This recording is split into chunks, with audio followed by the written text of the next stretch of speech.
Hello, আসসালামু আলাইকুম everyone. আমি আছি আপনাদের রাইডার রিদু। তো অনেকদিন পর বাইক নিয়ে বেরোলাম, আর অনেকদিন পরই বাইক চালালাম।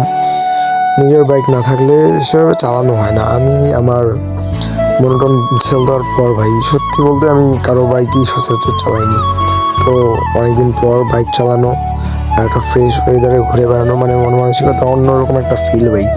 এই ওয়েদারে যারা গ্রামে থাকে তারাই বুঝবে যে এইরকম ফিলটা কী, যে এই সময় কীরকম একটা ফিল বা কীরকম একটা মজা।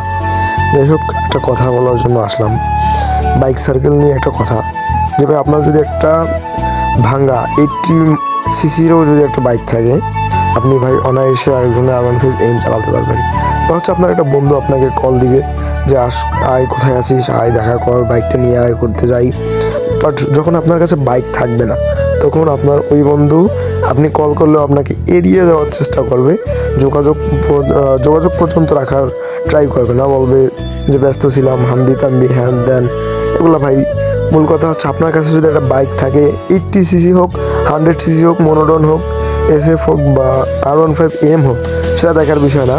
দেখার বিষয় হচ্ছে আপনার কাছে একটা বাইক আছে কি না।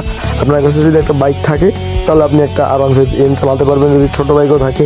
আর আপনার কাছে যদি না থাকে, আবার অথবা যদি ছিল, কখনো বিক্রি করে দিয়েছেন, এই সিচুয়েশনটা বোঝানো সম্ভব না। যার বাইক ছিল এখন বিক্রি করছে, সে ছাড়া ভাই কেউ বুঝবে না। তো যাই হোক, ব্লগটা লম্বা না করি, ব্লগ না, জাস্ট শুধু কথা বলার জন্য আসছিলাম। তো ভালো থাকেন, সুস্থ থাকেন, দেখা হবে নেক্সট কোনো ব্লগে ইনশাল্লাহ।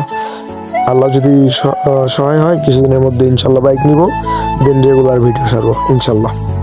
আর ইনশাল্লাহ বাইক কিনলে আপনাদের মাঝে ব্যাক করবো, আগের মতো ভিডিও ছাড়বো। তো সবাই ভালো থাকবেন, টেক লাভ, আল্লাহ হাফেজ।